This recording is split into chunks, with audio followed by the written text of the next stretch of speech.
Welcome to another episode of Exploring the Vintage NFT Space podcast with Zero G. Today, I'm excited to have Theo G, one of the OG Rare Pepe creators and scientists. Thanks for joining me today.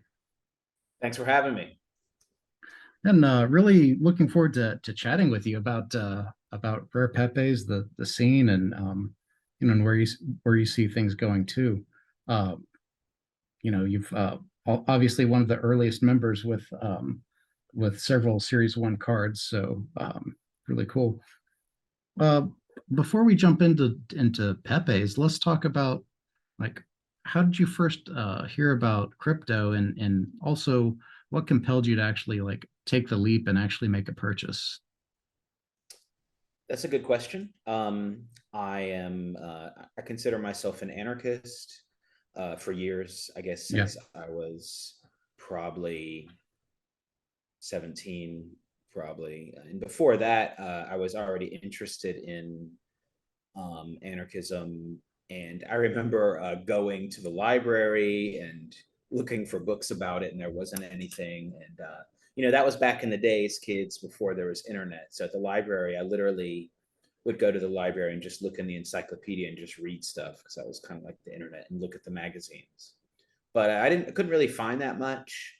And I did find stuff when I would go to shows. So shows meaning concerts, smaller concerts, and sometimes they had zines. And I was able to find some material about anarchism sometimes, and I would grab that usually.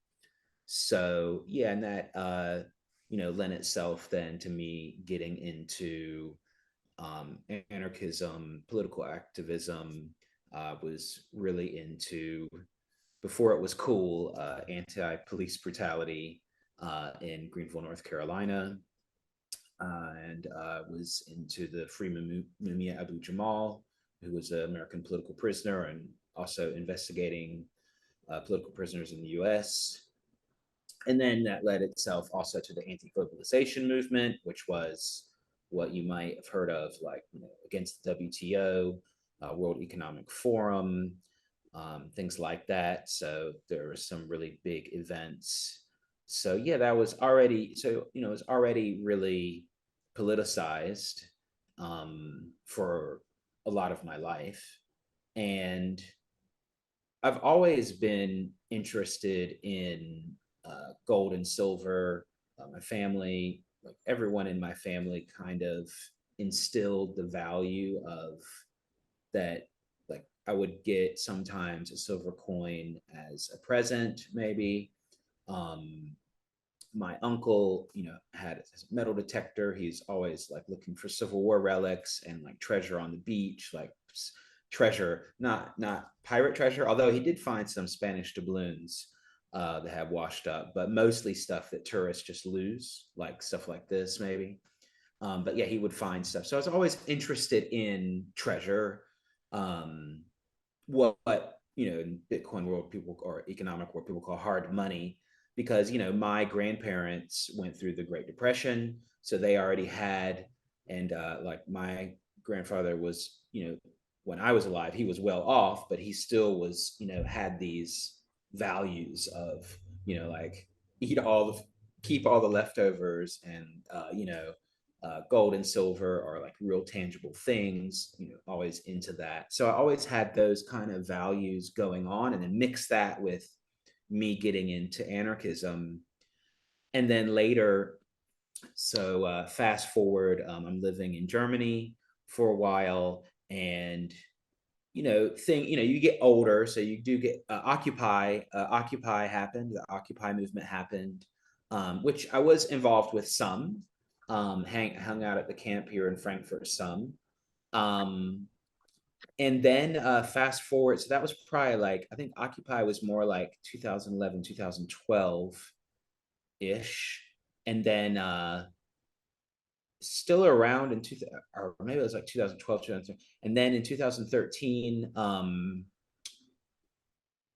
ironically, there was the Cyprus Yeah. event, which happened, which was, in short, the Cyprus government kind of was, let's just say, kind of bankrupt, and people did a bank run on the banks, and Cyprus government closed the banks, and nobody could get money, or they could get very little. Why is that a big deal? Well, Cyprus is a member of the EU, so it's not just some quote banana republic country that was, had a bank run. It's not Zimbabwe with hyperinflation. It's in the eurozone. They have euros and should abide by, standard European law.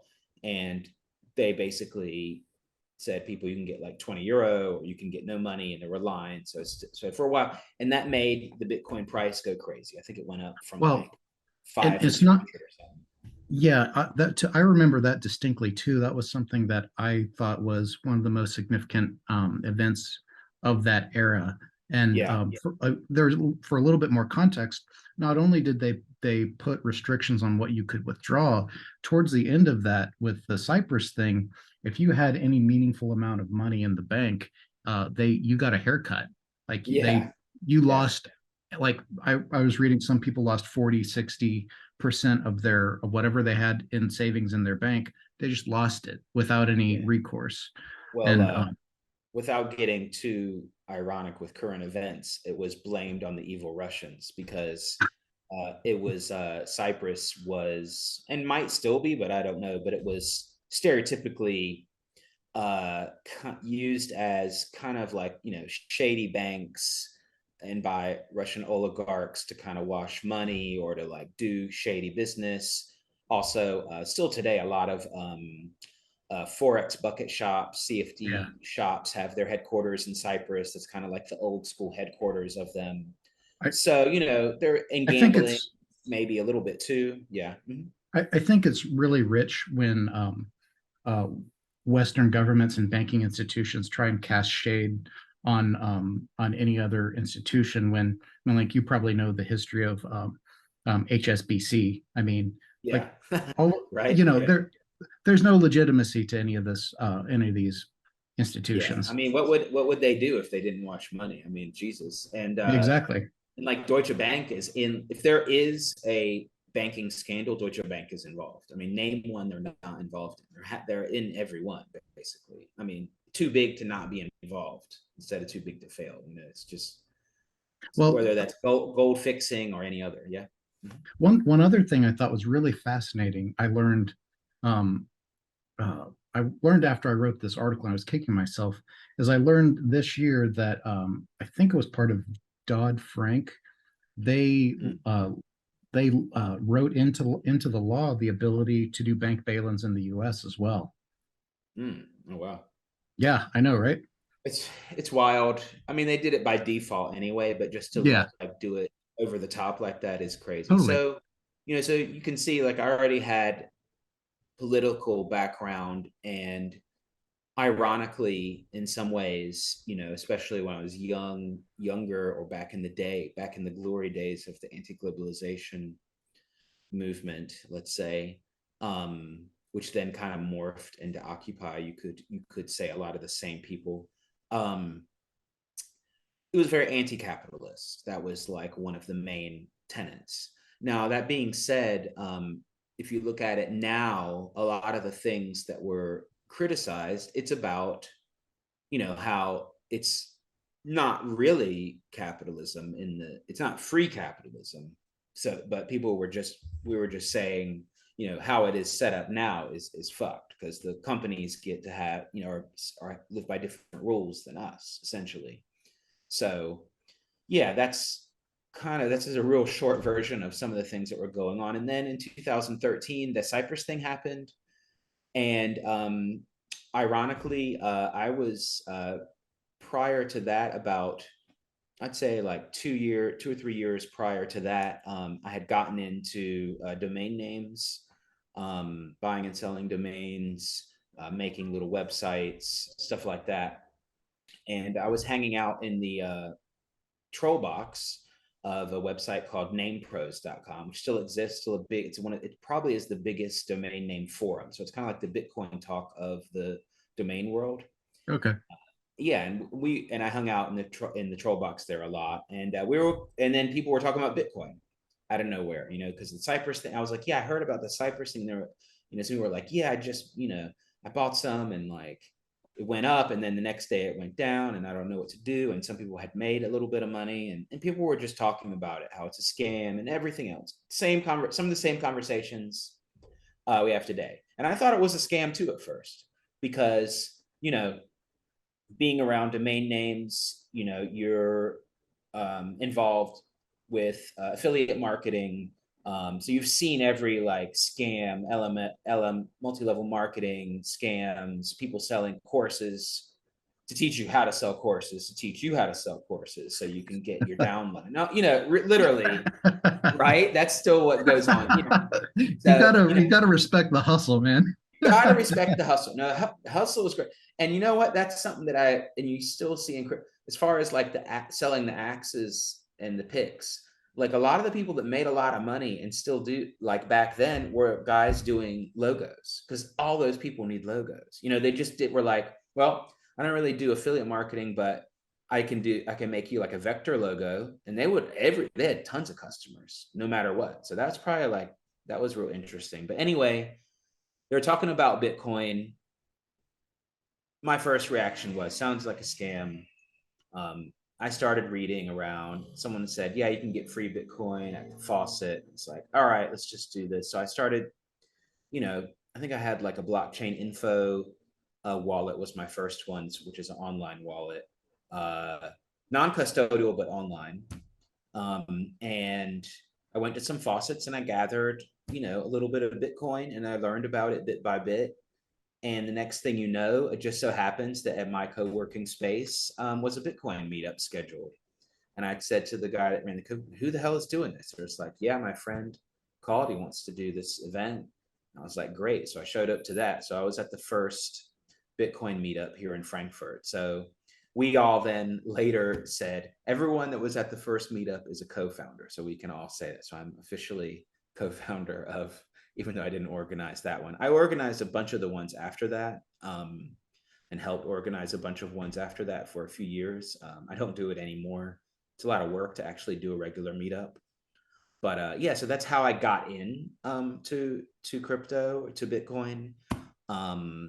It just seemed, as soon as I learned about it, it just seemed automatic. It was like, oh yeah, this is perfect. Of course, it's great. It blends a lot of the old school, like, anti-government, even anti-capitalism in the sense of how what we call capitalism is set up. It merged all that with a lot of the, like, gold, silver, bug kind of thinking, that was Totally. really ingrained in me a bit too. So it really combined a lot of that. It made total sense. Not only that, like being in anarchist circles, I was talking about like consensus, decentralization since 90s. Like we were always talking about that shit. We were just talking about it in a different context, in the sense of, you know, in the well, we're getting real political, but this is kind of cool. So so if you look back in the 60s and 70s in the US, the Black Panthers, all the anti-imperialist groups, and all that stuff, they were Marxist-Leninists, and they had a top-down organizations structure. Mhm. And this made it easy for the government to infiltrate them and Yeah. destroy them piece by piece, especially through COINTELPRO. So they were not decentral. They were centralized organs, and they were organized in a very organized way.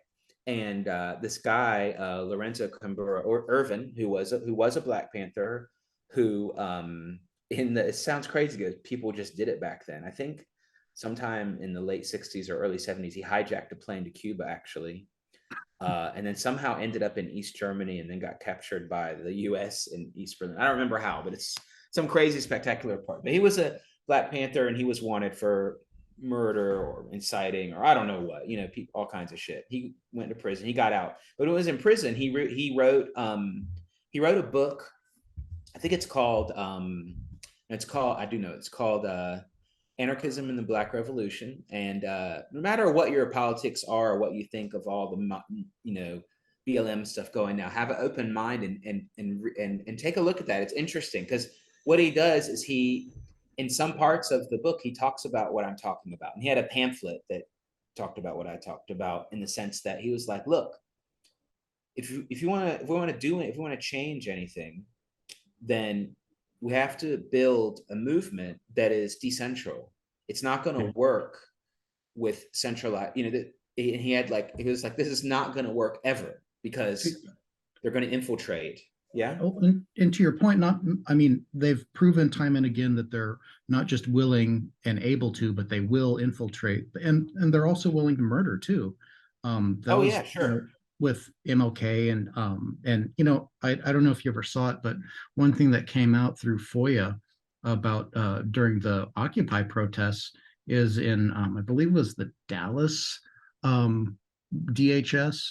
They it was serious enough to where they committed it to paper. They were considering sending in snipers with suppressed weapons to murder the leaders. I mean, That's why. And Occupy was very peaceful, so it's crazy. I mean, they exactly murdered that. Fred Hampton in the back of the day too. If you never heard of him in Chicago, so yeah, that's wild in modern day. Yeah, there's a lot of crazy shit, and that's just like one example. So and then in the and especially in the especially then when the whole black bloc stuff started, and the whole summit hopping, going from summit to summit, was really the in vogue thing to do as a so-called insurrectionist anarchist. That was the cool thing to do, Mhm. and which means you just went from big event to big event and caused complete chaos and destruction, which I don't suggest that I did or anyone else I know did,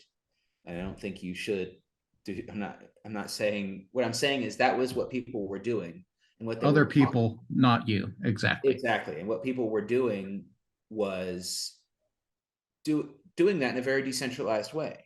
Mhm. So what you do is you make affinity groups or a little group of people, kind of like cells, kind of like terrorist cells in a way, but just like ad hoc for one event. You know what I mean? Of Yeah. like, let's say like 3 to 10 people, and everyone is doing that, and you're all going to the event, and you all have your own plans, and you have your own infrastructure, and it's not connected.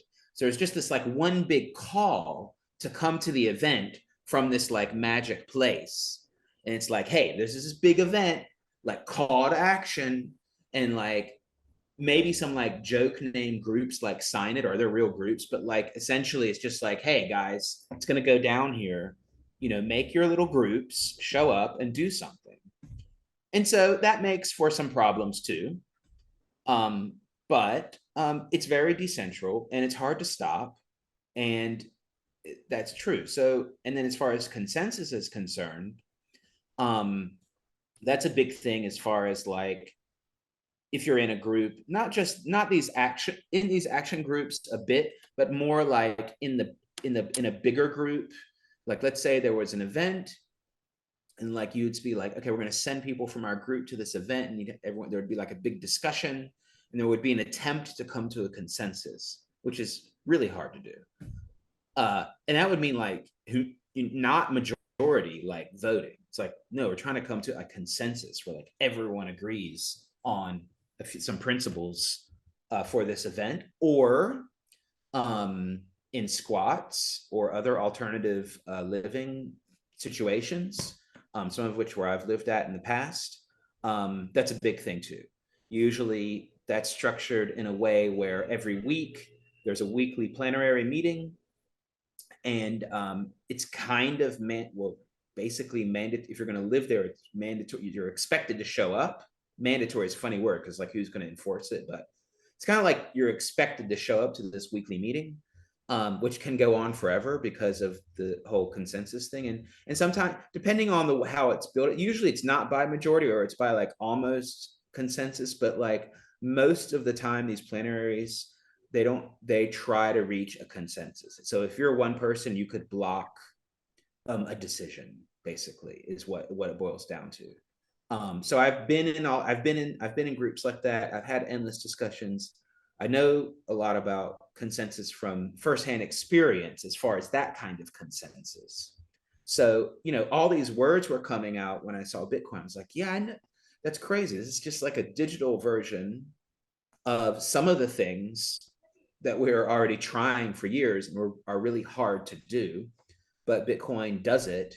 It just does it for, you know, this one ledger, but that's still amazing, that Satoshi, a person or people, you know, pieced all those pieces together and got that to work. So it all made perfect sense to me. It clicked pretty quickly, and I was really excited. And I would go to the meetup every time, talk to people, you know, um, try to do trading, all that stuff. You know, uh, back in the day, you could was fun. You could go on Bitcoin Talk forum. You could go into the altcoin section, altcoin announcements, it's called. And back in the day, what they would allow is they would say, download the wallet, post your address, and we'll send you some free coins. And that's what so. So you just download this random new shitcoin wallet and then post your address, and they would give you some. And that was a good way to learn how shitcoins work, but how the whole thing works actually. So yeah, those were some of the real early things that I did. Then what happened was, at one of the meetups, which back then we did have like a speaker sometimes, but sometimes we just kind of hung around and spoke to each other about random stuff. And one guy said, yeah, there was a guy that, you know, etched his private key into this like slab of copper. And I was like, that is really awesome. This is crazy. Wow.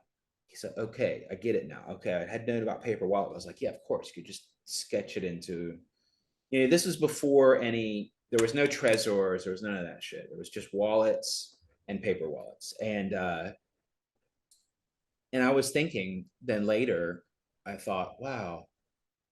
So I know, so then we can come back to the art background thing, but I have made experimental noise music for a long time. And so Experimental what?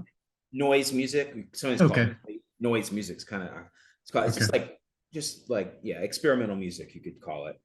So I've made, you know, produce, perform live, this kind of stuff. And I knew that there was this synth, it's a software synth that I played around with, and it turns pictures into sound, and it can do vice versa too. And I thought, okay, great, let's make a Bitcoin key sound. Oh, Because cool. yeah, says all you got to do is make a picture of the private key and then put it into the synth and hit the button, and it should spit out the sound of a Bitcoin key. And it did. So basically what you do is you go into MS Paint, you write the string of the key. It was not a 12-word phrase or 16-word phrase. Back then that didn't exist. It's just this really long string of characters. And I had to fool around with it a bit, but I got it to work so that then you could download a spectrograph app to your phone. So a spectrograph reads the audio spectrum, and then you play the sound. And if you have the spectrograph, then you can actually see the letters form as the sound goes by. It sounds slow. It's like, and so you can see the letters slowly form, and you can read them enough to type them in, and then you'd have the key. And I thought, wow, that's great. Well, I'm also really into vinyl, so let's make a vinyl version. So I did. So I know, you know, I knew where you could go get one-offs cut. So it actually cut, it's called Mhm. a lathe cut. So it actually cut one off. So I got a one off, and I called it Sound Wallet. And for a while, I even had a website, and you could order your own. You'd have to trust to send me the key, which is kind of funny. But then I would then get it, make the sound with the synth, how in the special way how to do it, and then I would go order the record, and then I would send it to you. And I did that for a while. And there's even an old article on CoinDesk. So if you search Sound Wallet Theo Goodman, actually, if you search Sound Wallet Theo Goodman, you'll find a lot of results, because actually a guy on Bitcoin Talk did a review. He ordered one. He did a review on Bitcoin Talk, which was really cool. And then CoinDesk did an article, and then it kind of took off from there, and a bunch of people echoed it. So that was pretty. So that was my first um, crypto art that I made. It was in 2014 sometime. Um, yeah, and so yeah, that's a short and long version of how I got into crypto and some of the That's first things I did. that's fascinating. I can totally see why Bitcoin really like clicked with you so Yeah, strongly. I mean, yeah, I know for myself, I had also like was had read and was really familiar with like the some of the hard money concepts and once I like went beyond just the surface level of that and you kind of understand how I don't know how the banking and monetary system works, you realize that we are desperately in need of a better system. So, you know, yeah. crypto is, you know, and to your, if you were talking about some of the political stuff, I mean, I think one of the like the most important things is a new monetary system that's fair because it's this current system is uh like so maybe maybe oppressive isn't the right word, but exploitive. You know, people at a scale where they it's hidden in plain sight just because it's abstract behind a couple layers of complexity, right? So I mean I think there's a ton of social good that will come from the adoption of the open cryptocurrencies. Oh yeah, definitely. Yeah, yeah. And it was just the blending of a lot of different concepts. Mm-hmm. And the problem that I, looking back, and also I already had noticed is, you know, like a kind of like ideological dogma of different groups and ideologies that kind of like just block, like capitalism is bad, so you can't talk about economics because it doesn't Mm-hmm. matter anyway. I mean, you can talk about economics if you're like studying Marx, but it's like, you know, or if you're like talking about building anarcho syndicates, but like beyond that, like it's too weird to talk about gold and stuff. You see what I mean? So that Okay. it's just Yeah, like yeah, that's just like that's a big generalization. sure. But the willingness to go there was often not there, and it was because of a kind of dogma stigma around some Almost topics. almost like little belief fiefdoms, essentially, in a little walled Yeah, gardens. totally. And it's easy to, and we get into it in crypto too, and it's easy to get Yeah. comfortable in that. So everyone watch out for that. So yeah. So that's cool to try to like tell that story in a good, succinct way. I think I did. Now, as far as art, I've always been into art. My mom is an artist. She paints primarily oil, acrylic, also collages. My dad is a technical draftsman, which is basically an architect. So it's kind of like, so if you kind of think about it, it makes sense, you know, that I'm the kid of two creative people, in different ways, creative, of course. So yeah, my mom always had paints and art stuff laying around, and so I could always do stuff with that. And my dad had, you know, back in the day before CAD, computer aided design, you know, you drafted by hand. So he had Mhm. a big draftsman board, which is a huge desk, and a lot of special different thicknesses of lead to write to draw with, and a lot of like a lot of drawing tools that are really crazily fun to use as a kid too. So I got that, you know, always wanted to do that stuff, look at the plans, you know, and even there's like this kind of like draftsman's handwriting. You might have seen it before, and you kind of like a certain style. So there's a Oh, lot of cool. So I think all of that really influenced me. My grandfather was a famous photographer for the New York Times. He did the he did probably the most famous photo of John F. Kennedy standing at a desk. It was called The Loneliest Job. His name's George. My grandfather's name is George Thames. You might have probably have seen some of his photos. Um, he also did the 5-cent stamp of Eisenhower. So he was a New York Times photographer in Washington, D.C., and took photographs of presidents, all that kind of stuff, black and white primarily. So, yeah, so I've been around art my whole life as a kid. So all of that definitely influenced me a lot. And that's really funny that it ends up being like Pepe's and stuff. But but actually, it has a lot to do with the political stuff too, because my grandfather taking photos of presidents and stuff, and every morning reading the newspaper. Newspapers were always around in my family. Always watched the news. People had opinions about stuff. Back then, the news was different than it is now. People, it was not like it was just more important. The news. It's not like this like Fox, CNBC stuff. It's just like garbage. It was a little bit better. It still was mainstream media, but it was different. Can't really explain, but can imagine. No internet, so newspaper and the evening news was way more important. And so people had opinions about political stuff. And so, yeah, what did I want to say? So, yeah, I think that all really heavily influenced me politically. And Can I to just have an clarify something opinion, real what quick? now? I just What? wanted to clarify something. It just occurred to me to ask. So, Yeah. um, like in these groups that you were like a part of or you like Mhm. interacted with, like Yeah. what was their perspective in relation to government? Well, it depended. Yeah, So you have to think like not everyone is anarchist. yeah, So like, what if me and my friends were like, okay, we're gonna go to government in general. I mean, okay, there was like some people. So some people were like, okay, we need the so-called reformists, which is kind of a bad name. We're like, okay, we need to like elect people, or we need to like okay, yeah, do petitions. And then hmm there was more like, no, we don't need to do that. And later, the cool name for that would be insurrectionist. Well, not hmm insurrectionist. Insurrectionist would be like, let's riot.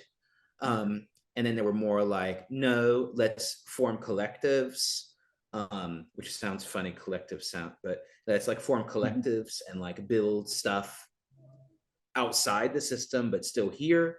And then you had, yeah, like more like reformists, like I don't know what. And in small towns and small cities, all of these people will have to work together to do at an event or a particular cause. Like let's let's do something about police brutality. Let's join together and let's make the cops give us all the data on every time they used lethal weapons, when they've dispatched attack dogs, which they don't call attack dogs, and so on and so on, which was not the case back then. So they hmm didn't do that. We had to go to them and ask them that, and they were like, no. So we had to do. It was a big deal, and so this is the kind of stuff. Then those different ideologies would have to mix together, come to a meeting. People have different ideas. It's hard to come to a consensus because people are like sometimes I, too much dogma. It's like kind of I hardcore. totally see that. Yeah, Yeah, yeah, yeah. But then on some things you would agree. So it would be cool. So that would be some of the cases that would happen. What I wanted to say though, all of that stuff back then, of course, I keep saying before the internet, wheat pasting and flyering in general was way more important. hmm And what does that look like? Well, it has a certain aesthetic to it. And that's way more like the Pepe aesthetic. yeah, Cut and paste, Photoshop, not Photoshop, photocopier style. So, hmm cut up images, collage them together, do some markers, take that to Kinko's, make the photocopies 8x10, get that shit out there, whether that's a call to come to a protest, whether that's just some like agitprop, whatever. Agitprop is short for agitation propaganda, which is basically memes, essentially. Like a politicized meme would be yeah. agitprop, is what I would call. So that's the old school word for memes in a way, would be agitprop. And so yeah, we did that. And that's how hip hop is too. Hip hop was the same. It all blended together back then. It was like hip hop, also, graffiti, also doing flyering for whatever hip hop events coming up, whether that's a breakdance contest or that's, you know, a DJ event, scratch off, whatever, all blend together. So all of that aesthetic comes together, I think, in a lot of things. And funny enough, if you interview other people, they might tell you very similar things. We've all found each other through Bitcoin and the internet, which is really weird. We all come from similar backgrounds, a lot of us, and it kind of blends together. So I think that's some of the back. You can imagine some of the background. So then I said something about music. So then I always been into, not always, but I got into one way or another through punk and through death metal. Somehow or another stumbled onto, you know, like what was called noise music or experimental music through maybe through like Sonic Youth. And Sonic Youth used to like Oh yeah. from a would they would in their they had like a magazine they put out. I forgot the name. I think it was called Sonic Death. And they were really big on Japanese noise. And as soon as Mhm. I read about Japanese noise artists, I was, this is crazy. I gotta have this. What is this? It's insane. Because there was Merzbow, there was the Boredoms. I think they talked about, oh shit, I don't know if they talked about MSBR, but they talked about some other groups in their zine, and they were even on MTV on 120 Minutes, and they teased some Boredom or some other like scenes, and like it was like I think it was like members of the Boredom or another Japanese band, and they took a mini bulldozer from a construction site and just drove it onto the stage and like started going to the audience. I thought, this is great. This is the kind of music that I want to make. You know, this is what I want to do. As soon as I saw that and heard like how this sounded, this is what I want to do. This is the kind of music I want to make. I don't want to make punk. I don't want to make metal. I don't want to make a band music with drums and guitar. Hip hop, I could probably imagine making. Techno, I could probably imagine making, but I don't want to make that either. I want to make noise. I want to make this kind of music. And so I did. One, you know, in different ways. And um yeah, so you know, and I did I in the 90s I discovered, I don't know how exactly I discovered, maybe through zines, maybe through the early internet, some addresses. And it was also a decentralized network of tape traders. So what you did Cool. is there were a tape label that called themselves tape labels, and there was also people that traded tapes. And most tape labels would accept trades too. So I made a tape, a noise tape, which is just me recording myself playing music on A and B. And you know, I couldn't get custom length, so it was 60 or 90. And I make a copy of it, I make a cover, and I would send it in the mail to someone, and they would send me a tape back. That's the trade. That's how it would work. Now, how would I get their address? Well, I got their address from somewhere, but guess what? When they sent me the package back, it didn't just have the tape. What you would do is they would have, I would have flyers in it, little flyers like the size of a cassette flyer normally, and or sometimes a whole catalog that was like an A4 folded in half. And they had addresses, and they said, yeah, this is our label, we accept trades, here's the names of our tapes, this is like what it sounds like, do you want, you know, like little flyers. And they would, and you wouldn't just get one of each flyer, you would get like 5 of each flyer, and you were supposed to then take those flyers, and then when you did the next trade you include some of those flyers. Oh, You I see what I see. mean? Yeah. Yeah. And that's how the network propagated itself. So it was a decent, Interesting. exactly. And that's how it's just honor system. Oh yeah, that's the best. $3, well concealed cash or trade, or something like that. That would be what it would say, like for each tape. You know, I love that. Well concealed cash or money order or trade was pretty standard, Uh-huh. and that's how you would get this really weird music, like handmade music. Amazing. You know, I still have some of these tapes. And that was going on already in the 80s, before, well before I had any idea it was going on. You know, people were doing this, but I was into it in the end of the 90s, and did it a lot. And so that's another thing that combined, you know, decentralization elements of anarchism, elements of capitalism in the sense of hustle culture. Like they're like, okay, you're probably not going to make a lot of money, but you know what? We're just going to do it. We're just going to make this label. We're just going to use tapes and just copy them and just use Maxwell tapes and just copy this shit, you know? And so it's very DIY, very hustle, very anarchist, very decentral. Um, Also, some of the tapes were like really hardcore covers, like with like dead people or like porn or some shit. Some of them were not. So it was like really crazy stuff, you know, like insane mixes of stuff, you know, you can imagine. So really interesting. And so, yeah, so you can see all of this stuff, what we're doing now makes total sense. It's basically the same. It's basically the same thing, just on hyperspeed using cryptography and blockchain, essentially. So for me, it makes total sense. Yeah. The whole continuation of everything. So it's like a little background. And you know what, the thing that I was thinking as you were describing those kind of political groups and whatnot, is one of the beauties of the way that consensus is achieved is by keeping the, like, what you're agreeing on so like precise and small, right? There's it's a very True. it's a very elegant way of maintain, like, keeping it down to like the smallest amount that you need to actually have consensus about, right? I think sometimes, yeah, it would be Yeah. like, I mean, you could get consensus on like a general call to action. You maybe take out some of the wording, for example, something like that. Yeah. So that would be like keeping it kind of exact, kind of broad.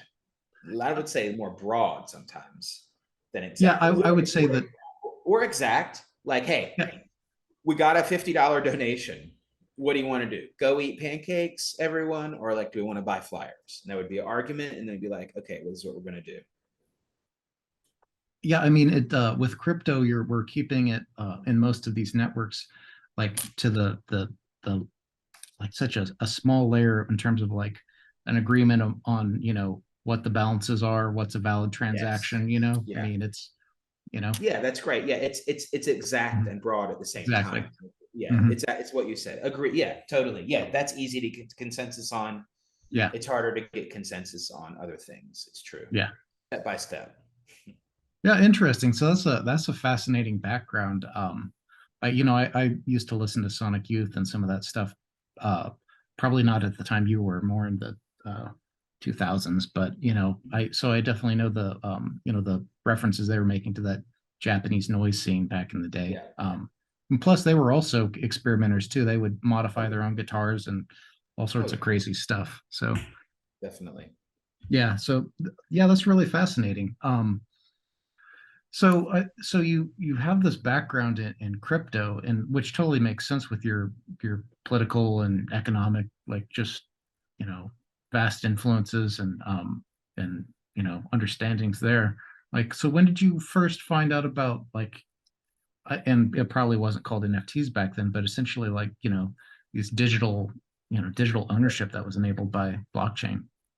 Sure. Well, I do remember when Counterparty came out, Hmm. and I remember when Mastercoin came out too. And Yeah. Mastercoin is really similar to Counterparty, Hmm. but it did kind of like an ICO sort of. So, Yeah. but I didn't play with Mastercoin. I did play with Counterparty, and I did issue some tokens, and just was fooling around with it, trying to figure out how it works. Um, and I did an experiment, which unfortunately I don't have the wallet to. Otherwise, it would be one of those like failed projects that's worth like $1 million now. But just because it's old. But I called it Beep, and I was saying that every Beep token is backed by 1 second of sound. Um, and I had created. You can I kind of like didn't get started, but you can kind of create. It was kind of hard, but you can create like a click Hmm. with some hex, and you can kind of fit enough of the hex into the memo field to make a click sound if you import it into a program like Audacity. And Hmm. technically, each click is a different click, but it sounds the same. Uh-huh. So that was what I was doing. I did that. And then I was very active on the YouTube channel called World Crypto Network, which still exists. And in that channel was way more active in like 2013 to 2016, maybe even 2017 too. But it still exists, still has some shows on it regularly. And on my show, I had a guy, Bitcoin Art Gallery, he called himself, and he's still around. I think he's on Twitter. And yeah, we did. So they're still on YouTube. I can find them. There's at least two shows where we just go through and we just talk about art he's collected. He would just document like stuff like Bitcoin T-shirt or Bitcoin wood carving or whatever. And Hmm. we had Spells of Genesis cards on the show too. We Oh, talked. cool. Yeah, we talked about. He showed me some. I was like, wow, that's cool. And I remember we talked about like the meaning behind some of them and stuff like that. But I didn't unfortunately I didn't grab any, but I knew about them and I thought they were cool. And then later, they came out with Bit Crystals, which was their in-game currency, essentially, and that was traded on Poloniex. Hmm. And okay, let me try to do the quick version. And so there was this podcast called Bitcoin Uncensored, and there was a Telegram group called Coin Dojo, which was kind of Coin Dojo was kind of like the Bitcoin Uncensored Telegram, but not totally. But it was like basically the fans of Bitcoin Uncensored plus the two Bitcoin Uncensored people. And Coin Dojo, like the name, had hardcore conversations. Very critical, uh, technically, socially. That's a scam. It's not a scam. Basically, everything's a scam. All that stuff. Um, so then what would happen is the Spells of Genesis hired a PR company. Damn it, I just forgot their name. I had it on the tip of my tongue. It was one of the first PR companies in crypto. And they, every day, well, not every day, felt like every day sometimes. Let's say every week or every few weeks, had a new press release. And they would come in every Telegram channel and they would post the new Spells of Genesis press release. And Spells of Genesis releases a new card about shitcoin XYZ, about storage, the storage card. And that would have a Yeah. whole press release. Hmm. And Spells of Genesis releases the Ethereum card. That would have a whole press release. And you can get it with Bit Crystals. And the newest Bit Crystals topic is XYZ. And there's a new press release. And it became like, Jesus, it became like a thing. Like, oh, they're always having these press releases. And there was also a sub channel of people trading. There was a Telegram channel of people just trading Spells of Genesis cards. I remember that. And I think they even had a bot where you Hmm. could, that was like the origins of the Pepe bot too, where you could like call up, give it commands, it would shoot up the picture. And that was going on. And then in the counterparty chat, we were just kind of spitballing, talking. And because the Spells of Genesis guys posted all those press releases, which got kind of annoying, we made fun of them. Uh, that's what's part of what's motivating me spitballing ideas. I was spitball the idea like we could do like lords of shit coins, and I was like, can we fork sports? Can we fork Spells of Genesis? I didn't know exactly how Spells of Genesis worked. I thought it was like a full-fledged game, blockchain game. Yeah. You know what I mean? I thought, can we just Sure. fork this and change it? The colors? Can someone like Mhm. link me to GitHub so I can? Because I know I hack around enough and just change the images and we just rename it, right? And then we have it. That would work, right? And so Lords, and we could have the talent card and all this shit. And then next thing I know, Mike posts, soon after, a day or two after, Mike posts the post where he says, I made this card, the shitcoin card, and if you join this chat and post your counterparty address, then I'll give you one. And so I did. I joined that and I thought that's amazing. And then right away, what I did is I made another chat called Pepe Stream Pepe Stream developers or something like that as a joke instead of Blockstream, you know? And Yeah. or maybe I don't know if I called it Rare Pepe Foundation right away or Pepe Stream Rare Pepe Foundation, something like that, because there was a Bitcoin Foundation to make fun of too, and that was like Mike, me, Sean, Joe, and then I think Mike added Joe because Joe was already working a lot on Counterparty, and we were just, I knew my experience in managing, being part of other communities and managing some of them is that's how Telegram is. It's like you have the main chat and then you have like the sub chat of the mods, basically, as a minimum. And so I was like, we need to have this sub chat because it's already getting insane in the main chat really quickly. So, Mhm. and everyone was just messaging Mike basically. And Mike was like, well, I don't know Yeah. what to do. What the hell? I didn't expect it to be this big, like people actually doing this, something like that. And Yeah. so, and I said, well, I want to make one. He had made like Mhm. 3 or 4, I think, Mike. Yeah. And and he said, okay, or something like that. And I just made one. And then I made one making fun of BitNation, which was a project that already existed, and we Yeah. made fun of a lot in Coin Dojo. And it has Susanna on it, and she's on the Kaiser Report. And I just made a version of BitNation with Susanna on it and her green. That's And Pepe Nation. Pepe Nation. That's the first, the people last year people called it the first community card. I never even thought of it like that, but I guess that's true. It's not incorrect. It's the first one that someone not Mike made. Mhm. Uh yeah, and that was the first one I made. And the idea was, yeah, it's just like, you know, the whole token thing felt like making your own shitcoin. And Yeah. that's what I did. And it's called BitNation, and it's just what it is, just a picture. It's a version of a shitcoin. I forgot the issuance, if it's 50,000, I think. It's 10,000. Just under 10,000. 10,000. Yeah. 10,000 or 999 or whatever, Yeah. 9,000. Yeah, something like that. Yeah, 10,000. Thought that's a cool, sounds like a nice big number. Let's do it. Mhm. That was like a really early ICO, way before ICOs were big. I think they did several that were like kind of semi-successful, unsuccessful. Nothing totally against Susanna. I've met her in the meantime a few times, and she's cool. But yeah, that was the first card. Um, and yeah, I don't remember the order now. I mean, you have the order of the ones I made. I also did the artwork for BU Pepe, which Mhm. is a card by Sean. So he was, because I was doing this MS Paint, you know, people with green faces kind of thing. Yeah. And he had a picture of the Bitcoin uncensored guys, and one of them smelling the other guy's butt, smelling his fart. And so I did a green version of that. And that's Yeah. Pepe.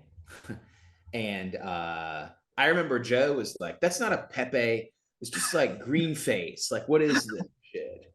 And then I was like, okay, cool, cool. So then when I made Kaiser Pepe, I included a Pepe on Kaiser Pepe. You can see that it's not Yeah. just, Yeah. yeah, I yeah, was yeah. gonna ask you like what the significance of the Pepe next to Kaiser was, because Kaiser himself isn't pepified. Well, I just did it a different way then. It was Yeah. just like Max Kaiser with a Pepe Mhm. instead of him being green. So Yeah. it's just, oh yeah, oh yeah. And then there's Guru Pepe. Now, Guru Pepe has a funny story in the sense that has a multi-dimensional story. Um, Vinay Gupta is Guru, and on back then on his Twitter, he had that in his profile that he's a guru. Forgot what kind of guru, but he said he called himself a guru, which I found a little presumptuous. But anyway, um, if anyone knows him, he says some crazy shit. He says some shit that's pretty cool, but he also says a lot of crazy shit. And the thing that always bugged me, he's not humble. He's not a humble person. He thinks he's fucking smart as shit ever. So I had to make a card of this person. And so I did. And it's from the Bitcoin Uncensored episode where they interview him and they grill him and they go back and forth. And it's actual quote from him. He actually says that. No way. Yeah. That's an actual quote from him, word for word. He actually says that to the hosts, that if they were afraid, he could have guided them like the lost lambs they are, or whatever. I can't remember the words by heart, but something like that. Yeah, really. And he And also also, says that. Also also says that that. that Yeah, the speed of light thing. yeah, that's a quote too. Yes, yes. That's And incredible. but it's even better. So the picture comes from the that episode of Bitcoin Uncensored was also a video, which was not always the case. Um, was the case most of the time, I think, but not always.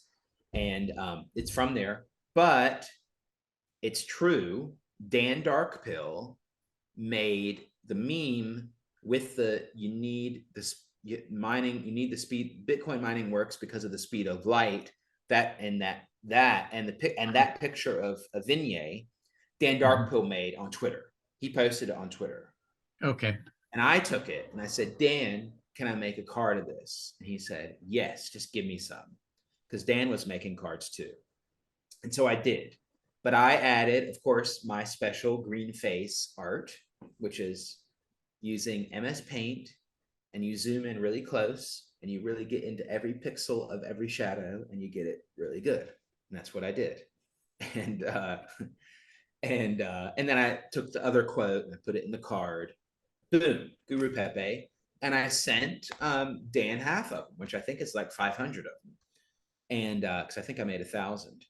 Yeah, And just under 1,000. right. And then what's funny is then again, because Dan, if anyone doesn't know, Dan Darkpill is a prolific Twitter user, at least in the Bitcoin world.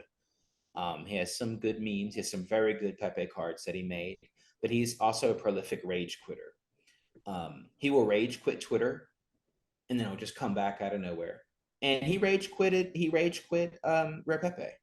You know, I think he had a card that was rejected and he just rage quit. Oh, And really? yeah, I think that is what happened. I don't remember if he just rage quits randomly sometimes too. So it's just hard to tell. But I believe that he got a card rejected or criticized, with feedback. And then he was like, fuck off. And then he just disappeared for a while. And I think he disappeared from Twitter for a while too. And then he would come back. And he'd go away. And he'd come back. And then in 2021, Rare Pepe is really hot. And he came back. He's like, hey, I did all this shit too. I'm mad now. What are you guys doing? Because he's like claims he lost all his keys. Um, and that means for everyone watching that he lost half the supply of Guru Pepe. Boom. So there you Do go. you, Insider Alpha. but Uh, do you believe that though? as far as I know, it sounds true because I don't think they've been moving from his address because people would Okay. watching that, because he made some pretty prolific ones, like only one Pepe, and some others. So um, I think it's true, and I think that could be one reason why he's angry. But again, I don't know. Seems a little weird. Could be back then when he rage quit, they weren't really worth a lot. They were worth $5 or $10 max. Yeah, Yeah. So could be. I don't know. that Um, would that would make sense if he rage quit and nuked his wallet, yeah. at in disgust at the time, you know. Could have been. He could have done that too. So, so that was Guru Pepe.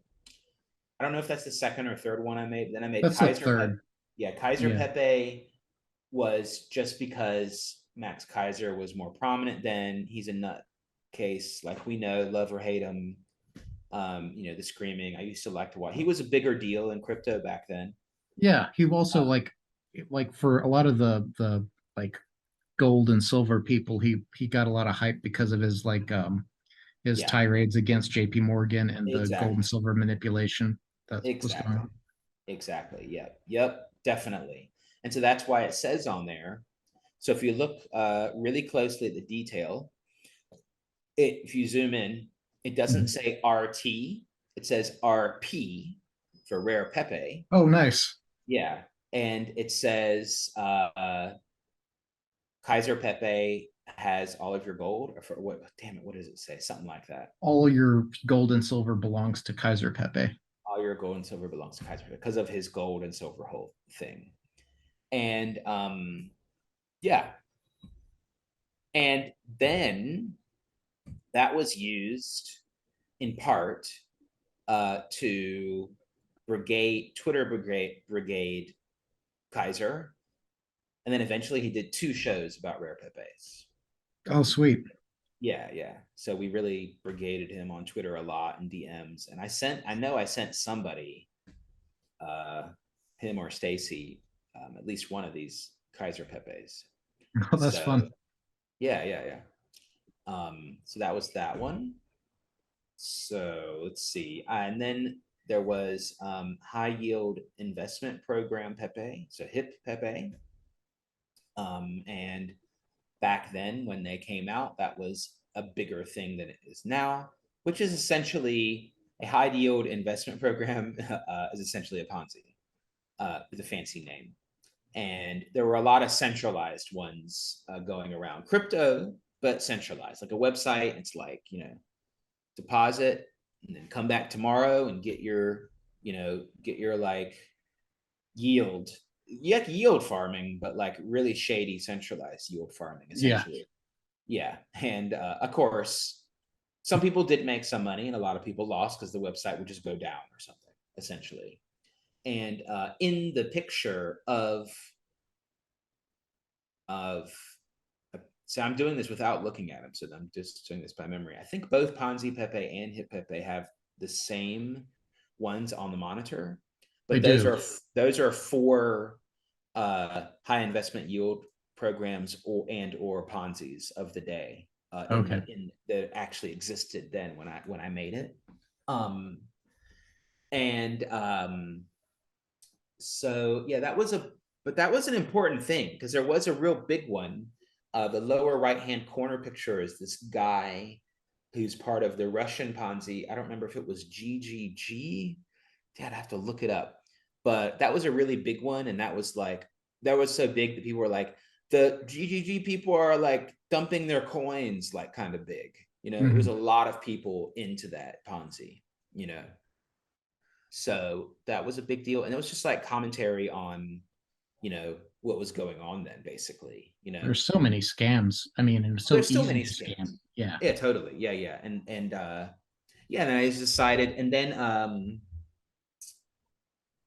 yeah, I decided to make an animated one. So I did the Ponzi Pepe one, it has the rainbow and the, some stuff moving. And the slot machine Hmm. moving. Yeah, and it's all done in MS Paint. And believe it or not, it's all on top of the previous card. No So way. yeah, yeah, yeah, yeah. So I just use the same file, and then I just draw on top of the old card, and then just save it as a new file.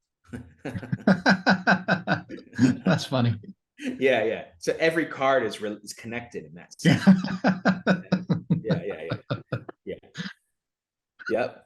That's awesome. That's yeah, that's the funny secret way to do it for me with this like really dirty agitprop, cut and paste style. Hmm. And let's see here. So we got Ponzi Pepe, we got Hip Pepe, we got Kaiser Next, Pepe. What else? Eggplant Pepe is the next one. Eggplant Pepe. Eggplant Pepe, that was when the eggplant emoji thing was coming out more. I just wanted to do something more edgy. I actually stole that GIF. There's a more fluid GIF of the guy. Damn it, I forgot his name, which is so funny, but I have it somewhere. There's a guy on a late night show that jumped up on a chair and did that gesture, and Hmm. someone already put those little eggplants there, and it's a Hmm. full GIF. And what Uh-huh. I did is I just took 3 snapshots of that GIF Uh-huh. and put it in a GIF maker to make even a real lo-fi version of it. That it's like only 3 snaps to move it, And then I put a Pepe head on them, and then put it on there, and that's what I did, and that's how I made that one. Yeah, and it was just I thought, oh yeah, there was like someone that had this like Reddit thing, like r/, eggplant haters, like people that really don't like to eat eggplant. And I was like, this is amazing, Wow. and for some reason that day I was like, I gotta make eggplant Pepe. This is crazy. I want to post it, you know, I don't know if I posted it on that Reddit. I think I did. To find, I did, and it was like really small, but I thought that's just so weird. And yeah, I think that's what was going on. And as you can see, a lot of these early ones were provoking people on Twitter and on the internet. Like either they were a green Uh-huh. faced version of somebody, and like the whole vignette, the Guru Pepe one is like pretty hit, kind of hit piece a little bit, ironically. Uh, and the Eggplant Pepe one, in a way, is too, but it's more fun. I think it's It- just kind of a fun one. yeah, Uh, and just out of curiosity, so like, were you going for kind of that like low res glitch aesthetic? yes, Yeah, totally. okay. Yeah, yeah. Yeah, I'm totally going for um low res Kinko's yeah. photocopy, cut and paste, only use MS Paint. Don't use any Hmm. other programs. No filters, none of this shit. I'm cutting this shit with my mouse, like Yeah, cutting it out, using an online GIF maker, yeah, uploading it. Uh, yeah, that's my aesthetic. I'm cool. definitely going for a certain aesthetic like that. This kind of like dirty. Yeah, Already back then, things were too shiny for me in general in graphics. yeah, Kind of like when the CD came out, it was awesome, but it just like was like, wow, that's very clean sounding, something weird.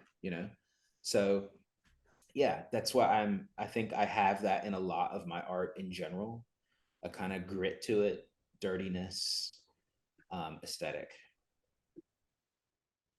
What's another one? so after that you have Drop Pepe. Drop Pepe. Yeah. Obama dropped the mic. So I made a drop Pep. He's dropping Pepe Cash, actually. Okay. He's You know, dropping the Pepe Cash. I'm Yeah. glad I get to talk to you about this because like you did such a thorough job on glitching him out, like with I couldn't tell who it was. So Yeah, yeah, yeah. It's hard. Some people know, some people don't. It's hard to tell. yeah. I can that's good feedback. It's true. It's Obama, and he's dropping Pepe Cash, Hmm. and the rhyme is part of a Run DMC song. And I forgot to mention Eggplant Pepe, Bit Nation, and Drop Pepe are music NFTs. And they Are they? have, yes, if you go to Rare Pepe Wallet and you flip it over, bonus content, you have song by yours truly on each one. Oh, nice. Yes. So there's an Eggplant Pepe song. Eggplant, got to get some eggplant, something like that. And Bit Nation, I can't remember how the melody goes. And the Drop Pepe one is a rap. So yeah, bonus, check that out. Early, very early. Now, people have gotten, with the whole first ever thing a little out of hand. DJ Pepe was definitely before Bit Nation, but I talked to Joe about retroactively adding bonus content to BitNation. He was cool Okay. with it. That's what happened with that one. Um, so yeah, they are music NFTs too. That's cool. Yeah. Give me Yeah, another. and okay, yeah. So your next one is the three rare. Three Rare is my Freemason, like numerology conspiracy Mhm. Pepe, with three, the number threes, and the dichotomy is presented in the card too. So it has a kind of like a checkered thing going on, and animation, and it's also a music NFT too. It has also a bonus song about three, and yeah, it's just about the power of three. I think three is a very powerful number. It's a triangle. Triangle is a very powerful shape. Triangle is a shape in martial arts, boxing, karate. All martial arts has a triangle in some way or another. Filipino martial arts, triangles. Every logo. Um, Pyramids, you need triangles. Three. one of something might be okay, two is a pair, but three is power. So as simple as that. So I made a three Pepe, three rare. Cool. That's the three. Yeah. So your next one is one I wasn't really sure what you were going for was the Pepe way, almost like a fractal or something, right? Yeah, it's the way. It's like over there into the corner, the Oh way. yeah. Uh-huh. Oh, I That's see. it. Yeah, yeah. Yeah, Hmm. it's just kind of like it's an abstract Hmm. Pepe fractal, kind of like one of those things you stare at and you're supposed to see the secret picture, but there is no secret picture. It's just the way to go. It's kind of like Oh, a I see. it's something to meditate on. What's the Pepe way? Look at that The and stare into the the way abyss. of Pepe. The way of Pepe, or is it the way? Are you the way? It's a question the guru or the yogi will ask you, and you're going on your journey on the way of Pepe. That's what Yeah, that one's so that's cool. And that's one of your like that is your lowest issuance card too. Why did you choose to make that one a So I 111? don't remember if it was. I don't remember, but some of the it's going to be hard to document. Some of the series we had constraints on the issuances, Okay. so you couldn't do like a billion issuance on that series. Probably, you see what I Hmm. mean? So Yeah. some of them had like minimum to maximum issuances depending on Okay. that series. So that was Sure. probably what happened to that one. That I couldn't do a 5,000 one again. Hmm. So I did, what was it, like 100 or something? Yeah, it's 111. Oh yeah, 111. Yeah. Yeah. Yeah, and three is 333. So it was continuing the Yeah. like, you can see how that Numerology kind of, thing. how you get in the flow and people make albums and it's all about sounds similar. So it's kind of Yeah. how it happened with that one too. Yeah. And your final three are Groiper monkey, eggplant monkey, and one-eye monkey. Yeah. So those are all crypto monkeys, which is a subset inside of Rare Pepe. Little known fact. And the concept is those are sea monkeys, but they're Pepe sea monkeys, Okay. crypto sea monkeys, and they're swimming. And so, for those of you that don't know, sea monkeys were an old thing you ordered from comic strip, back of comics and mail order, and they're like actually little shrimp, actually. And they call them sea monkeys. And you like drop these eggs in water, and these animals grow out of nothing. And yeah, and so those are little sea monkeys, but they're Pepe sea monkeys. They're crypto monkeys. That's why they're called monkeys. That's Yeah, cool. yeah. Yeah, and that makes sense given the blue background too for the water, Exactly, right? Yeah. exactly. Yeah. Well, so those are the ones that you issued yourself, and like you said, you helped out with BU Pepe. Um, so let's go ahead and jump to your fake rare, which is the how do you pronounce that? Line go up, Pepe. Okay, line go up Pepe. Yeah. Yeah, yeah. It's gonna be a similar one where people are like, "Who is that? What the hell is this?" But I guess you had to be there at the right time. So that is commenting on the YouTube video called Line Go Up, which if you go into YouTube, you can find. And there you'll find the guy that did the video, Line Go Up. And Mhm. it's a very critical hit piece on NFTs. And those are all, this is basically the guru Pepe of fake rare. Okay. And it's actually, and I actually took Guru Pepe and did Line Go Up Pepe on top of it in my style. Yeah. Yeah. So if you put the two together, it looks a little bit similar. But yeah, so I actually took Guru Pepe and did it on top of that on the same file. And yeah, it's actually just quotes. It's a quote from him. I think like, "You're really bad people."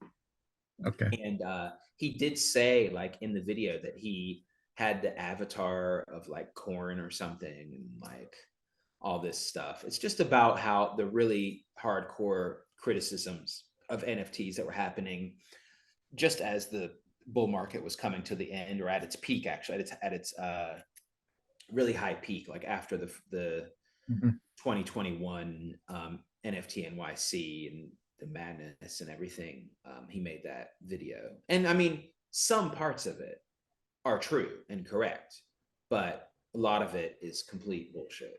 Oh, So you yeah. know, one thing that one of the fake rare artists created a, a an NFT called here, like NFT Hate, or Here Comes NFT Hate by Viva La Vandal. I think that that totally encompasses. I think it's going to be a future classic just because it encompasses like that all the hate and saltiness of the NFT haters. I don't know. It's really really fun. So yeah, I didn't know what that was a reference to. And I also see that you released a fake comment as well. Uh, Is it officially out? it's on Pepe.wtf, fake buffet. Oh yeah. Oh great. Yeah. Fake buffet is awesome. So I need to. I wasn't sure if that was out yet. Now I can talk about it. Fake buffet is excellent. So that is about the buffet at the recent 2022 NFT NYC with the dual Pepe galleries right next to each other in New York. Uh-huh. And there was so there's two galleries next to each other, and you know, there is limited capacity technically. And so they were like, okay, there's VIP tickets, buy the VIP ticket, and you get guaranteed right to come in, and you get a buffet and like drinks and stuff. I was like, cool. I want to support it anyway. So I bought two VIP tickets.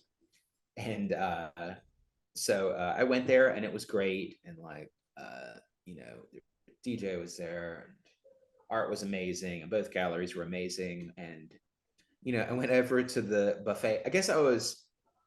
The buffet was not bad. I was just expecting a VIP buffet for VIP buyers, you know, Yeah. but Hmm. it wasn't like that. It was Yeah. just a buffet for everybody. And it was like, and the picture is of the real buffet, but it's like an exaggerated version later in the night.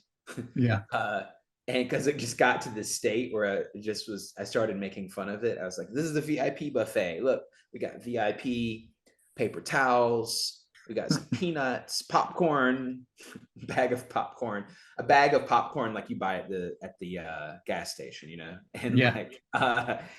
like you know, one piece of sushi is left, and you know, like an open beer bottle and like some water. And so it's been a running gag about the VIP buffet, at least among the people that were there, because I really joked on it hard, and everyone, it was a fun thing. So, you know, I just want to make it clear, like I know it's a lot of work to do the gallery and on both Scarcity and Fake Rare and Skrilla and stuff. I'm not shitting on that. I'm just saying it was a funny situation. I think they know that. I just want to make Yeah. sure. But yeah, so I said I got to make a card about this. So it's just documenting that time. So yeah, you can see a lot of my cards are like very historical documents sometimes. So it is hard to get the context unless you know the story. But it helps preserve the stories because you have to ask somebody, what is this? And then you have to figure Hmm. it out. And then you hopefully you come to the story about what it is. So Yeah. that's it. That's the That VIP fake buffet.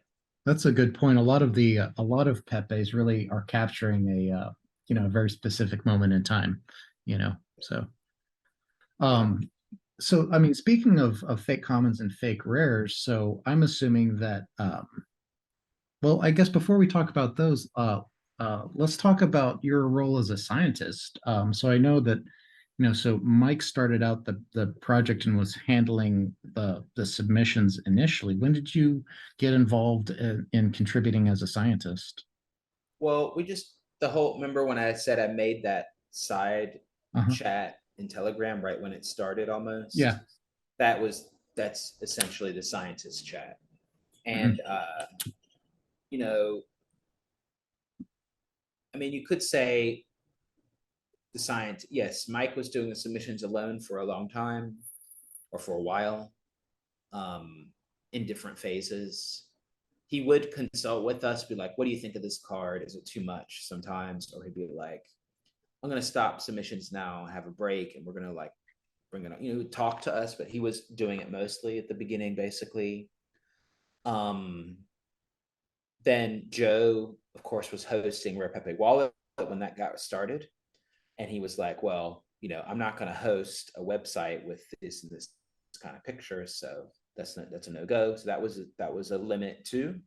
Mhm. Um, and I mean, if you consider just the submission part and that being scientists, yeah, it was not tons of input. It would depend. It would be like, what do you guys think about this? Is this cool? What do you think about this? Is this okay? And then later, so we just talk in general about what to do with the community, how to get things going. So I had like, input on that, how to do things. I was doing talks about Rare Pepe, like in real life talks. Also, there's a podcast. Actually, it's probably the first podcast about NFTs, but it's not on YouTube anymore. It's taken down.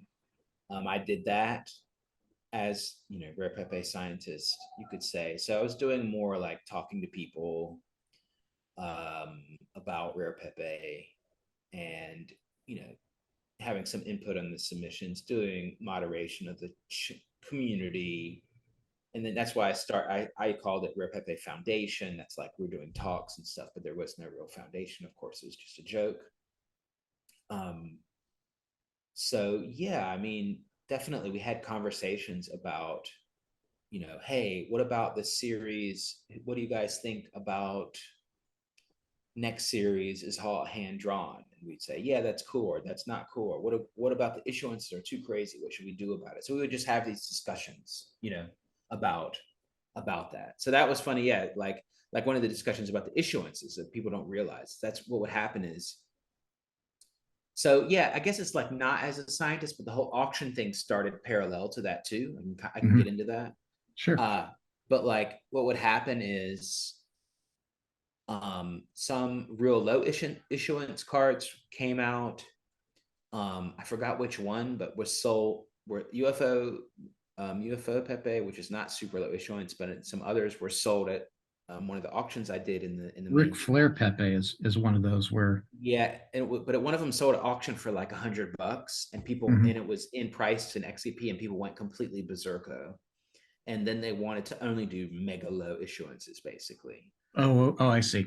Yeah. yeah, and then they did, and then we were like, okay, that's kind of uncool. You have to do at least 300 or something like that, for this series or something like that. So that would happen. And then Oh, then Pepe Cash was doing well because Pepe Cash was traded on a small shitcoin exchange called Tux Exchange, and another small one called ZAF in Japan. Then Pepe Cash started taking off, and it was trading crazy. And then people tried to emulate Pepe Cash, and they were releasing cards with like billions and billions of yeah. issuance. You know what I mean? So Mhm. so there were phases. There was like, oh, the low issuance phase, now the mega high issuance phase. And then we were like, okay, let's bring this in and let's do like, no, you have to do between 200 and 500, or you know what I mean? Like, so there Yeah. were different series with different constraints depending on the issuance, to Yeah. just try to kind of like get some curation, you could call it, or I of definitely, as a collector, I definitely appreciate the fact that you guys quickly like moved up the minimum issuance because it's while it's cool for the people who can afford to do it, like there's like the super low issuance ones are almost impossible for normal people to afford or get, like there's right. a handful of like 3 and 5 and 10 issuance, which again they're cool. It's definitely a cool part of history, but Yeah, if the entire directory were filled with 1 and 10 supply cards, I mean, I don't think it would be anywhere near as fun to collect personally. it's true. It's true. I think that's a key thing that people forget. And anyway, you think it's a high issuance, then just get 1,000 of them. Then you've got whatever Yeah. percent of the supply. I mean, what's the Mhm. big difference? Exactly. Yeah. And then But you people will can't. be like, oh, I'm fractionalizing this low issuance one. but I have issue with high issuance. Yeah, exactly. So no, either you can't. It doesn't make either. Why are you calling for people to burn high issuance ones and then fractionalizing low issuance ones? To me, that's a contradiction. It So is, yeah. yeah, so And you that's what I can, don't. yeah, I mean, and it's, you can always burn a high issuance card later, but you can't, as part of these submissions, it's the supply is supposed to be locked. So once it's locked, you can't inflate the supply these low issuance cards later. So it's a one-way street. True, true. Yeah. So that's, I mean, yeah, as a scientist, you know, a lot of it also, believe it or not, is like was like, what are what are the rules to the chat? Who do we ban? Why do we ban them? Do we Uh-huh. need to ban them? How do we manage this? Yeah. People are pissed off because there's no submissions. What are we going to do? How do we manage this person? Oh, this person has a fake account. Now they're doing this and they're shilling this. And how do we manage that? So yeah, So the normal community management stuff too, that still goes on today. yes, that's it was a big part, and still today is yes, definitely. Yeah, and so I think that all the scientists have input on that, had input on that, still do, and I think that was a major part of it. And yeah, making those rules to try to not get people scammed. And ironically, um, that's the funny thing about the fake rares is that it was, banned for posting non-Pepe stuff, official Pepe stuff, and then they make fake rares, and now they might have to ban people that are posting fake rares. See what I mean? Because It is funny. which I'm sure has happened and will have to happen. And that's Mhm. why I made early on bootleg fake. Might Yeah. have seen them. So what's the first Fakemoto, right? So yeah, you Yeah. can look it up, and you can look it up on the Xchain Explorer. Bootleg fake dot Fakemoto. Hmm. That's my bootleg fake. It's the fake Fakemoto. Hmm. See what I mean? I had So seen, I had seen some assets when I was going through xchain.io. I had seen a bunch of assets that were like bootleg dot blah. I always yeah, I wondered got inspired by that. I don't know who did it. okay, yeah, I always was curious, like, what the hell is going on there? So, Some random kaleidoscope crazy shit. mhm, I don't know who did it, and they did only one of each, which is a shame because they did one of my cards too, and I'd mhm. like to have one, but there's only one. So if Yeah. you're out there, you can give them to me. uh because they're like really weird. They're just like really uh like you can't even see what it is kind of, but I thought that's cool I that I'm never gonna clicked make a through fake. yeah, I never clicked through to see if there was art attached. Is there art attached to some of those tokens? Okay. There, yeah. Yep. So yeah, I made fakes, the Hmm. bootleg fakes. And Um, there have been like a few people buying the fake bootleg Fakemoto on Dispenser. Not a whole lot, but some. And I think I made like fake ASF as a bootleg fake ASF too. And maybe some others, and maybe I'll make a bunch of others too, but I haven't done it I'll have right now. to, yeah, I'll have to pick those up. That's fun. Yeah. And I also did a for a while I was trying to get one of at least one card made in each XCP project, but I'm falling behind because it's grown so much. But I have a drooling 8 bus, uh, alpha drool. Yeah. What else do I have? Oh yeah, Do you I've have got a fuckhead. uh-huh. Do you have a Um, Wojak way? I don't. I need to do, but I have a pre Wojak way that I just made Theo Goodman. I made rare volcanoes. Um, and I have a, Wojak Kano, which is a Wojak card, but it's pre Wojak way. So, but I should do a Wojak one, and there's like Funchkins or something. And Hmm. there's some others. But yeah, I have a Fuckhead. I think it's the only music NFT Fuckhead. It's actually it's an LSD tab, Hmm. because because all of them are squares, and I thought, oh, that looks kind of like an LSD tab. So I made an LSD fuckhead.lsd, and it's like a real weird psychedelic sound that goes with it. That's cool. Yeah. Yeah, it's definitely that's kind of a problem for me too, is even as a collector, there's too many projects to even keep up with, let alone, Yeah. I don't know. It's but on the other hand, it's really nice to see the counterparty communities like really expanding and like, Yeah. people using counterparty again. Yeah. So if you're out there, if anyone's listening, can you just make me like a 2 or 3 of everything you got package and just DM me so I can just get like a bunch, like 20 different assets, just like 2 or 3 of each, and just of these new ones, because it's really time consuming to try to go through and get a bunch of them, you know? Yeah, no joke, because for if you do want to try and get a collection of some of these projects, a lot of them aren't you like there's no dispensers or anything, so you have to try and track down the artist or someone who has multiple, and I mean it can turn into quite an ordeal. It takes effort, which is part of the whole thing. You know, Yeah. it's going through the crates. It's just like at the record Mhm. store, going dusting off the records, going through the crates of Telegram, basically, and the Mhm. dispensers, which is cool.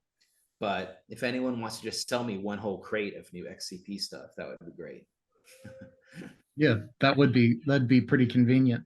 Yeah. Um, so I mean, I'm assuming that you're probably a fan of the fake rare project. I know that some of the like Dan Darkpill and there was a couple others that were Yeah. didn't really like pick No, up I on it. think I think it's great. Do I think that's an example. This is exactly what we were saying the whole time is this is our Rare Pepe project, or in a sense the communities, not our like Theo Goodman. You know what I mean? Yeah. And the scientists said, the rarepepe.directory.com is over. That collection's over. Anyone can make their own directory or Mhm. whatever. And they just did. So do it. That's great. Do what you want. I mean, no one's stopping you. Now, I'm not against it. Uh, I do think probably some of the same things are happening that happened in the Rare Pepe community, and it just repeats itself, which is in Mhm. a lot of communities. It's hard to manage. Mhm. You have personalities, you have dogmas, you have ideologies, you have people that have to get kicked out, and you don't want that, but there's a limit to what can go on, and or who's becoming scientists, or who decides Mhm. what goes in a directory, and whoa, mine's rejected. Why is mine a common? Why is mine not a fake? And who gets the money? And like, fuck, it's so many things to discuss, right? Mhm. So I wish you the best. I don't have the energy to manage that. You know what I mean? I made two Yeah. cards. That's great. I might make some more if I feel like it. Um, but I think it's awesome that there's so many new people and old people doing cards. Great. It's awesome. Some of them are awesome. Some of them are amazing. So that's what I think. Yeah, it's a cool project. There's been a lot of really cool new art come out issued on it. I think it's an interesting model they utilized where they have essentially a hard cap on the total number of cards that will ever be able to be issued by using that fake ASF token. So Yeah, it'll that's be cool. yeah, it'll be cool to see how this plays out. I mean, we still got quite a ways to go in terms of seasons. So but there's already been some bangers put out. Definitely. Yeah. Is there any are there any other projects or like in the crypto or NFT space, Sure. anything else that you want to comment on or things that you're paying Sure. Well, you attention should to? definitely check out my auctions. You can go to Telegram, Mhm. uh, t.me/NFT auctions, or just if you go into Telegram, if you just type in NFT auctions, you should find the chat. I do regular live auctions, lots of counterparty stuff. Also work with mintgolddust.io, and a curated NFT platform. And you can find my mostly weekly Twitter space, The OG Show, from the account Mint Gold Dust. Check that out. Yeah, I also have a sports betting chat, which is just t.me/sportsbet. So you can just go and Telegram sports bet. We just talk about what we're betting on. It's been around for a really long time. Um, yeah, you can follow me on Twitter, TheoG_. Yeah, I also am a former community manager marketing of the project NYM. You can check that out, nimtech.net, which is a privacy project making a network level privacy. Cool. Let's see. Yeah, a lot of stuff, but that's some that I can shout out right now. Cool. Well, certainly been a lot of fun chatting with you today. I appreciate you taking out the time to discuss this stuff. Sure. Thanks for having me. Yeah, a pleasure.